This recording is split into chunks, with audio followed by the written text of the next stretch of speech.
Facebook, Twitter வாயிலாகத்தான் இந்த பாரம்பரிய இன அழிப்புக்கும் ஜல்லிக்கட்டுக்குமான தொடர்பை நாங்கள் அறிந்து கொண்டோம் என்று ஒரு தரப்பினர் சொல்கிறார்கள். ஆனால் ஒரு தரப்பினர் மிக எளிதாக இந்த கேள்வியை கடந்து செல்கிறார்கள். அதெல்லாம் ஏற்கனவே தெரிஞ்ச விஷயம் தாங்க.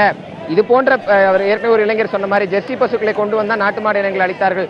ஜெர்சி பசுவினுடைய மரபணு மாற்றம் எங்கே நிகழ்ந்தது? இது போன்ற விஷயங்கள் எல்லாம் நாங்கள் ஏற்கனவே ஆராய்ச்சி செய்து கொண்டிருக்கிறோம், ஆய்வு செய்து கொண்டிருக்கிறோம் அப்படின்னு அவங்க சொல்றாங்க. அதாவது அவர்கள் வாழ்விலோடு சம்பந்தப்பட்ட விஷயம். இந்த சிறுவர் சொன்னது போன்று ஒரு மாடு இருக்கிறது, ஜல்லிக்கட்டு நடைபெறாத காரணத்தால் அந்த மாடு தன்னை விட்டு இழக்கிறது என்கிற ஒரு இழப்பை அவர் பார்க்கிறார். அந்த இழப்பை எப்படி புரிந்து கொள்வது என்கிற ஒரு புரிதலோடு அவர் நடக்கக்கூடிய விஷயங்களை கேட்கிறார். கேட்கும் போது அவருக்கு அந்த ஆர்வம் ஏற்படுகிறது. அதாவது புரொட்டஸ்ட் வில் எஜுகேட் என்று சொல்வார்கள். போராட்ட களங்களில் பயிற்றுவித்தல் என்பது தானாக நிகழும் என்று சொல்வார்கள். அப்படித்தான் நீங்க நிகழ்கிறது. ஏனெனில் புதுக்கோட்டையில் இருக்கக்கூடிய ஒரு இளைஞர் இந்த பகுதிக்கு வருகிறார், ராமநாதபுரத்தில் இளைஞர் பகுதிக்கு வருகிறார். முன்னறிமுகம் இல்லை என்றாலும் கூட இவர்கள் பேசிக் கொள்கிற பொருள் என்பது இந்த போராட்டமும் இந்த போராட்டத்தில் வைக்கக்கூடிய கோரிக்கை இல்லாமல் இருக்கிறது. அப்படி இருக்கும்போது இந்த கலந்துரையாடல்களே இவர்களுக்கு ஒரு பயிற்றுவிக்கும் அமைப்பாக, பயிற்றுவிக்கும் முறையாக மாறுகிறது.